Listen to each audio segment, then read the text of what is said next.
10th class exercise 2.1 हो गई थी हमारी और 2.2 का क्वेश्चन नंबर 1 हो गया था।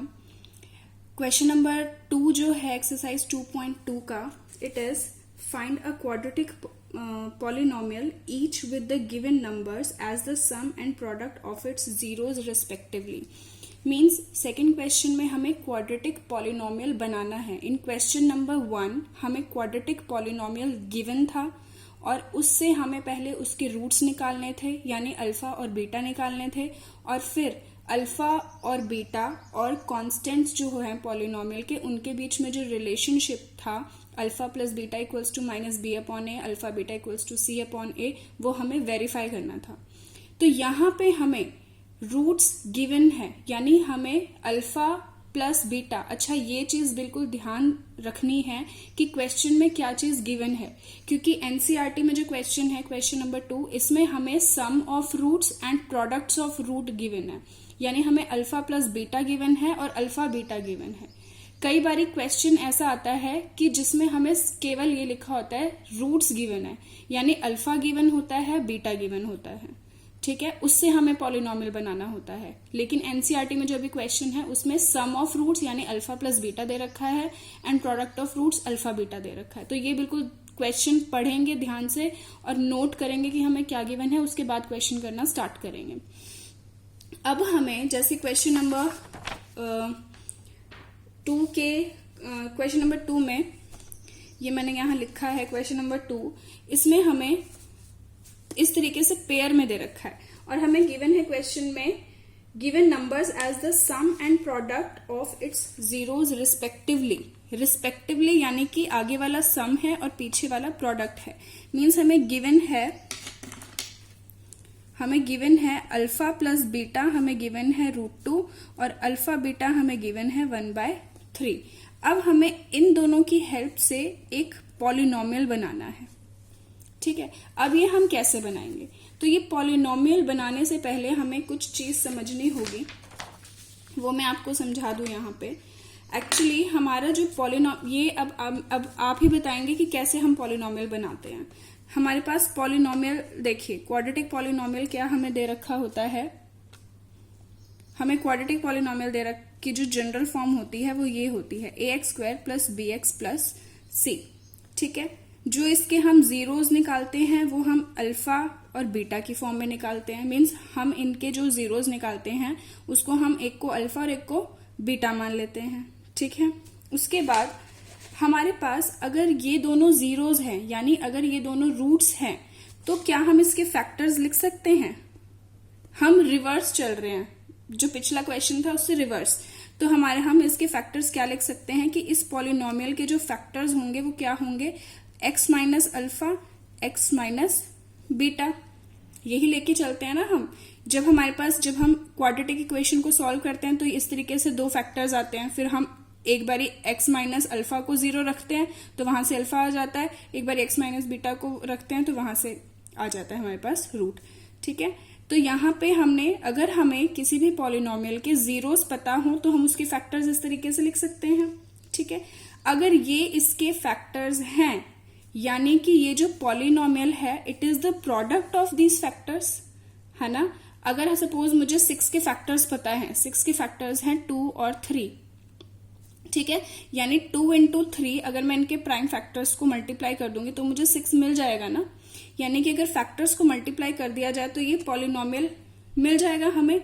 सिर्फ एक चीज और क्या हो सकती है कि इनके कोफिशिएंट्स चेंज हम कर सकते हैं।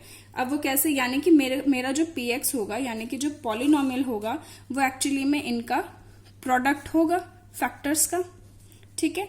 साथ में मैं इस तरीके के बहुत अलग अलग पॉलिनोमियल्स बना सकती हूँ, इक्विवेलेंट पॉलिनोमियल्स, बहुत अलग अलग तरीके के पॉलिनोमियल्स बना सकती हूँ किसी भी एक कांस्टेंट नंबर से इसको मल्टीप्लाई करके, है ना। या तो इसमें 2 मल्टीप्लाई कर दूं तो एक पॉलिनोमियल बन जाएगा, 3 मल्टीप्लाई कर दूं तो एक पॉलिनोमियल बन जाएगा, -5 मल्टीप्लाई कर दूं तो एक पॉलिनोमियल बन जाएगा, और वो सारे ही पॉलिनोमियल्स जो होंगे वो इक्विवेलेंट होंगे और उनके जीरोस यही होंगे, ठीक है। तो अब मैं इससे अपना पॉलिनोमियल, क्वाड्रेटिक पॉलिनोमियल बना सकते हैं हम। k को बाहर ही रखिए, x × x x² minus beta x minus alpha x minus minus plus alpha beta, ठीक है। एक्स स्क्वायर, इसको हम क्या लिख सकते हैं, माइनस अल्फा प्लस बीटा, इस तरीके से लिख सकते हैं, ठीक है। तो ये हमारे पास आ गया px पॉलिनोमियल, ठीक है।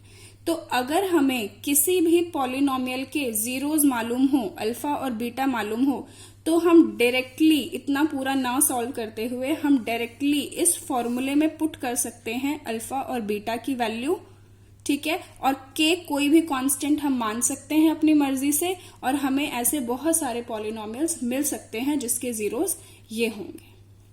ये बात समझ में आ गई। तो ये एक तरीके से फॉर्मूला है, इसको आप नोट कर लेंगे कि अगर हमें किसी भी क्वाड्रेटिक पॉलिनोमियल के जीरोस मालूम हो तो इस फॉर्मूले में पुट करके हम पॉलिनोमियल, क्वाड्रेटिक पॉलिनोमियल फाइंड कर सकते हैं। बात समझ में आ गई अब ये वाली। अब इसका सपोज मैं आपको सेकंड पार्ट करके बताती हूँ। तो सेकंड पार्ट में हमें इस क्वेश्चन में, क्वेश्चन नंबर 2 में हमें गिवन ही है कि सम हमें दे रखा है जीरोस का, यानी अल्फा प्लस बीटा दे रखा है, और प्रोडक्ट हमें दे रखा है। और मैंने आपको बोल रखा है कि क्वेश्चन को ध्यान से पढ़ेंगे, क्योंकि इस टाइप से क्वेश्चन भी आ जाते हैं कि आपको सम और प्रोडक्ट की जगह पे सीधा जीरोस दे रखे हैं, यानी कि आपको अल्फा की वैल्यू दे रखी हो और बीटा की वैल्यू दे रखी हो।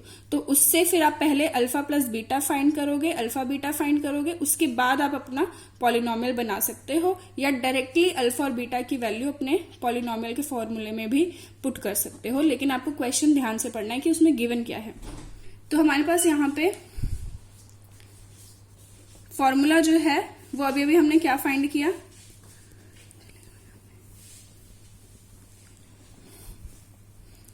ये फाइंड किया हमने पॉलिनोमियल बनाने के लिए, ठीक है। बस आपने अपनी वैल्यू जो है वो इस फॉर्मूले में पुट कर देनी है। के कुछ भी आप रख सकते हो, ठीक है। उसके बाद x square minus alpha plus beta हमें क्या गिवन है, √2x प्लस अल्फा बीटा हमें क्या गिवन है, 1/3, ठीक है। अब ये k की वैल्यू आप कुछ भी रख सकते हो और कोई सा भी पॉलिनोमियल इसमें से बना सकते हो। हम इसको थोड़ा और सिंप्लीफाई कर देते हैं, हम इसको एलसीएम ले लेते हैं। तो जब एलसीएम लेंगे तो ये आ जाएगा 3x² minus 3√2x plus 1 divided by 3, ठीक है। तो यहाँ पे जो डिनोमिनेटर है 3, इसको कैंसिल करने के लिए k की वैल्यू 3 ले लेते हैं अपनी मर्जी से। हम वैसे कुछ भी ले सकते हैं, 6 भी ले सकते हैं तो भी कैंसिल हो जाएगा। हम ले लेते हैं लेट k इक्वल्स टू 3। तो जब k 3 हो जाएगा तो 3 और 3 कैंसिल हो जाएंगे, तो हमारा जो px आ जाएगा वो आ जाएगा 3x² माइनस 3√2x प्लस 1। ये आ गया हमारा एक पॉलिनोमियल। अब with the change in value of k you can make number of polynomials like this. अब थर्ड पार्ट भी एक बार देख लेते हैं। थर्ड पार्ट में हमें अल्फा प्लस बीटा क्या गिवन है, पहला वाला सम है और दूसरे वाला प्रोडक्ट है। px हमें बनाना है, px क्या हो गया, फॉर्मूला हमें मालूम है,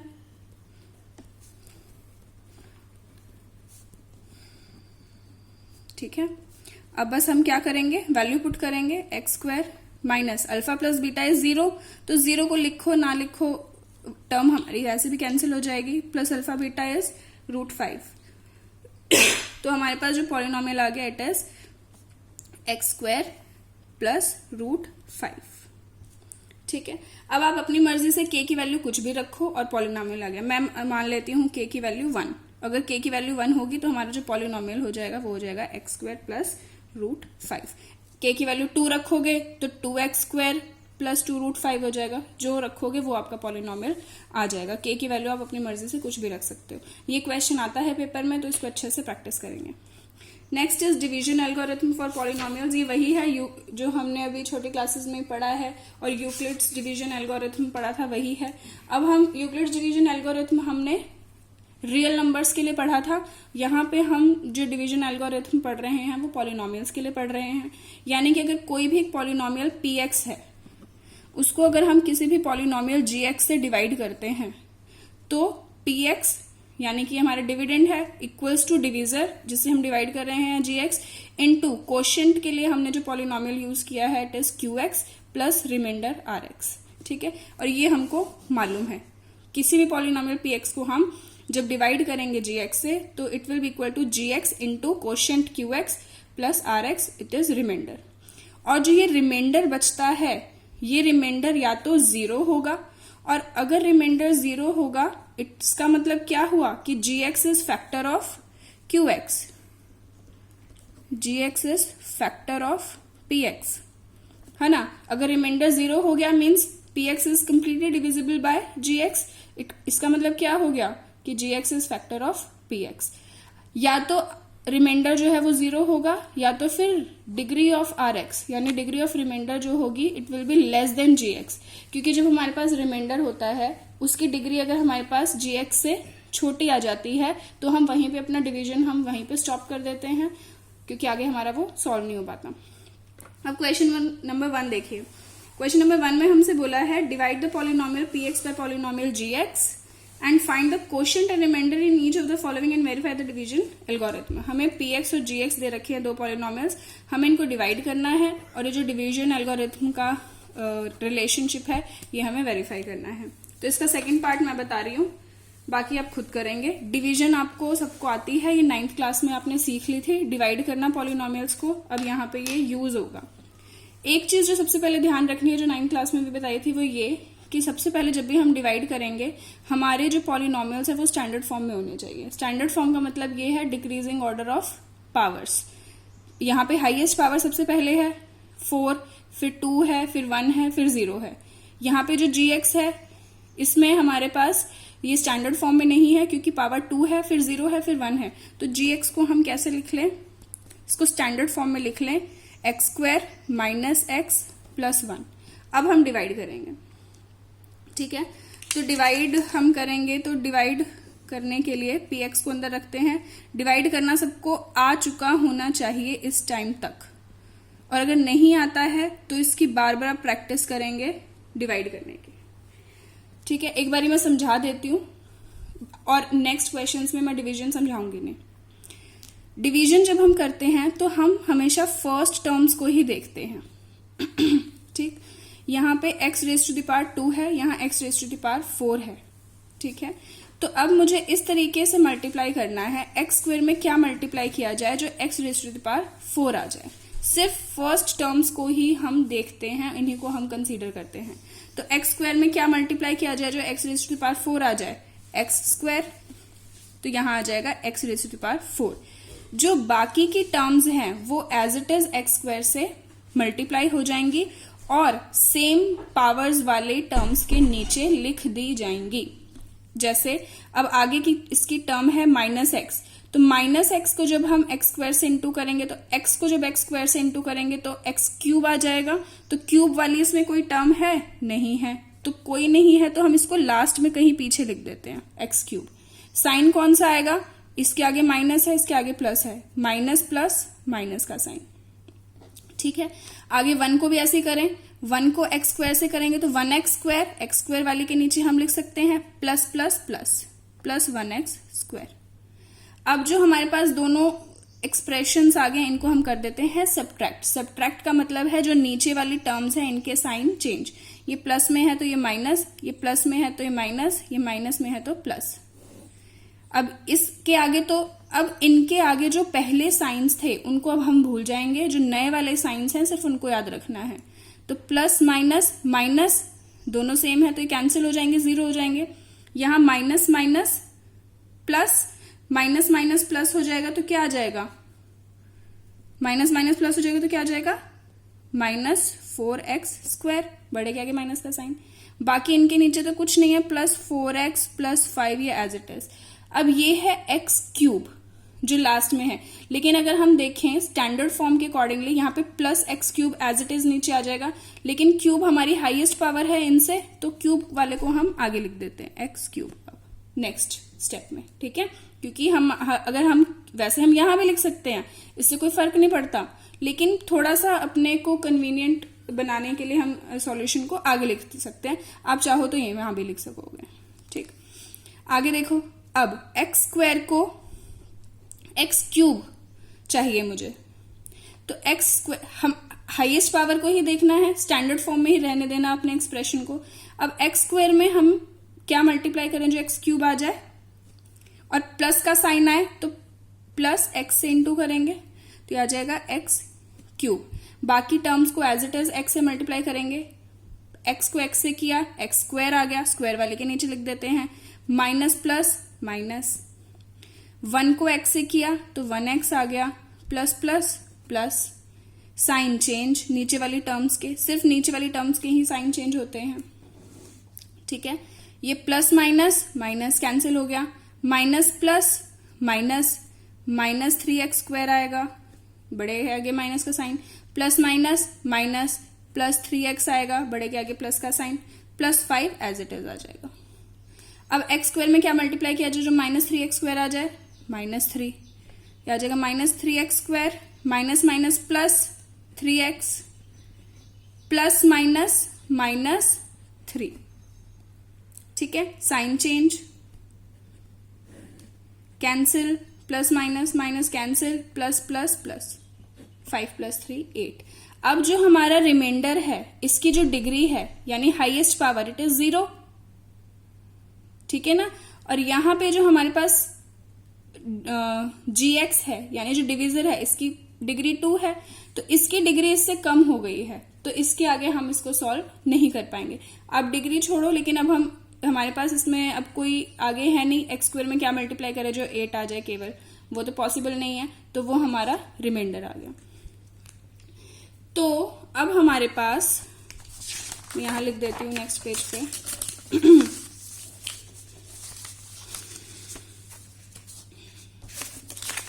px जो था, px था x raise to the power 4 जिसको हमने डिवाइड किया है 3x square plus 4x plus 5, gx जिससे डिवाइड किया है x square minus x plus 1, qx जो हमारा रिमाइंडर आया है, रिमाइंडर हमारे पास क्या आया है देखिए, इसमें रिमाइंडर ये आया है और ये आया है, सॉरी क्वोशिएंट ये आया है और रिमाइंडर आया है ये, तो क्वोशिएंट हमारे पास आ गया है x square plus x minus 3 और रिमाइंडर आ गया है 8, ठीक है। तो अब ये सारे हमारे को पॉलिनोमियल्स मिल गए हैं। अब हमें वेरिफिकेशन करना है, ठीक है। वेरिफिकेशन में हमें करना है क्या वेरिफिकेशन करना है हमें कि px जो है वो इक्वल होगा gx into qx plus rx के, ये हमें वेरीफाई करना है। LHS को RHS के अगर हम इक्वल प्रूफ कर देंगे तो हम बोल पाएंगे कि यस इट इज वेरीफाइड। तो px हमारे पास क्या है, x raise to power 4 minus 3x square plus 4x plus 5, इसका हम अब कुछ नहीं कर सकते, ये हमारा एज इट इज रहेगा। gx क्या है, it is x square minus x plus 1, bracket में लिख देते हैं, इंटू qx क्या है, x square plus x minus 3 plus rx क्या है 8। अब इस पॉलिनोमियल को इस पॉलिनोमियल से मल्टीप्लाई करें, थोड़ा सा लेंदी होते हैं क्वेश्चंस, लेकिन ये अगर आएगा तो ज्यादा ही मार्क्स का आएगा, 3 मार्क्स का आएगा। एक्स स्क्वायर से इनको इंटू कर दें तो ठीक है, पहले एक्स स्क्वायर से इसको इंटू कर देते हैं,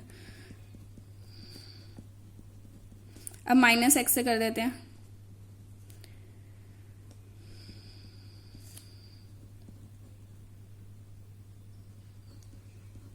अब प्लस 1 से कर देते हैं और प्लस 8 एज इट इज, ठीक है। अब जब इसको सॉल्व करेंगे तो ये आएगा हमारे पास x raise to power 4 cancel, cube वाला तो कोई नहीं बचा, minus 3x square plus x square, ये हो जाएगा, ये दोनों कैंसिल हो गए तो ये आ गया हमारे पास माइनस 3x स्क्वायर, ठीक है, plus 3x plus x plus 4x, ठीक, माइनस 3, इसमें प्लस 8 कर दें तो आ जाएगा हमारे पास x4 minus 3x square plus 4x plus 5। So now LHS is equal to RHS, it is verified. एक पार्ट मैंने बता दिया है, दूसरा पार्ट अपने आप करेंगे। Question number 2, check whether the first polynomial is a factor of the second polynomial by dividing the second polynomial by the first polynomial। दो पॉलिनोमियल्स दे रखे हैं, हमसे ये पूछा है कि जो फर्स्ट वाला पॉलिनोमियल है क्या वो सेकंड वाले का फैक्टर है या नहीं। तो जब मैंने आपको डिवीजन एल्गोरिथम वाला बताया था तो मैंने उसमें आपको क्या बताया था कि अगर डिवाइड करने पे रिमाइंडर 0 आ जाएगा तो gx is a factor of px, हम बोल सकते हैं। तो हमें क्या करना है, इसको फैक्टर बताना है इसका, यानी कि px किसको डिवाइड करना है, इसको px है हमारे पास x⁵ माइनस 4x3, ये थर्ड पार्ट बता रही हूं मैं, और gx हो गया हमारे पास x³ minus 3x plus 1। Check कर लेंगे पहले हमारे दोनों पॉलिनोमियल स्टैंडर्ड फॉर्म में है या नहीं। अब px को gx से हम डिवाइड कर देंगे, अगर रिमाइंडर 0 आता है तो वो उसका फैक्टर है, अगर नहीं आता तो नहीं है। डिवाइड करके और बता देती हूँ, ये वाला minus 4x³ plus x² plus 3x plus 1 को डिवाइड करना है x³ माइनस 3x प्लस 1 से। तो पहले सिर्फ x³ को x5 के लिए देखेंगे। x³ में क्या मल्टीप्लाई कर दें जो x⁵ आ जाए, x², तो यह आ जाएगा x⁵, बाकियों को एज इट इज यह आ जाएगा माइनस 3x³ क्यूब के नीचे लिखेंगे, प्लस 1 को x² से करेंगे तो प्लस x² आ जाएगा, x² के नीचे लिख देंगे, साइन चेंज नीचे वाले टर्म्स के, ठीक है। ये हो गया हमारे पास कैंसिल, माइनस प्लस माइनस बढ़ेगा आगे माइनस का साइन, x³, ये तो कैंसिल हो गया, प्लस 3x प्लस 1। अब x³ को किससे मल्टीप्लाई करें जो माइनस x³ आ जाए, माइनस 1 से, तो जाएगा माइनस x³। अब इसको इससे इंटू करके माइनस माइनस प्लस, तो आ जाएगा plus 3x plus minus minus minus 1, ठीक है। साइन चेंज, ये कैंसिल और 1 प्लस 1 2। तो यहाँ पे जो रिमाइंडर आ रहा है हमारे पास वो आ रहा है 2, and this remainder rx is not equals to 0, 0 नहीं है, therefore gx is not the factor of px। Clear. Question number 3 is obtain. अच्छा, क्वेश्चन नंबर 3 जो है ये बहुत ही इंपॉर्टेंट क्वेश्चन है, हर बारी पेपर में आता है, इस बारी भी आने के चांसेस हैं। अच्छा, क्वेश्चन नंबर 3 यहाँ पे जो एनसीईआरटी में दे रखा है, ये एक एग्जाम्पल भी दे रखा है, √2 माइनस 1 प्लस √2 माइनस √2 वाला। तो जो एग्जाम्पल वाला क्वेश्चन है और जो एनसीईआरटी वाला क्वेश्चन है, ये तो आपको प्रैक्टिस करनी ही है इन दोनों क्वेश्चंस की, जो इस टाइप के क्वेश्चंस हैं। इसके अलावा इन टाइप्स के क्वेश्चंस की आपको दूसरी रेफरेंस बुक से भी प्रैक्टिस करनी है। अभी आप सिर्फ एनसीईआरटी करो, ठीक है। जब आप एनसीईआरटी अच्छे से कर लोगे तो, और अगर आपके पास अभी टाइम है तो दूसरी बुक से भी प्रैक्टिस करनी शुरू कर दो। अगर अभी टाइम नहीं है तो पहले एनसीईआरटी के सारे एग्जाम्पल्स और एक्सरसाइज की ही प्रैक्टिस करो, ठीक है। अभी अगर आपके पास टाइम नहीं है, बिकॉज घर में रह रहे हो तो हो सकता है टाइम हो, अगर टाइम है एग्जाम्पल्स और एक्सरसाइज करने के बाद तो रेफरेंस बुक से करो, अगर नहीं है तो यही दोनों करो। अब इसमें क्या है, इसमें ना हमें एक पॉलिनोमियल दे रखा है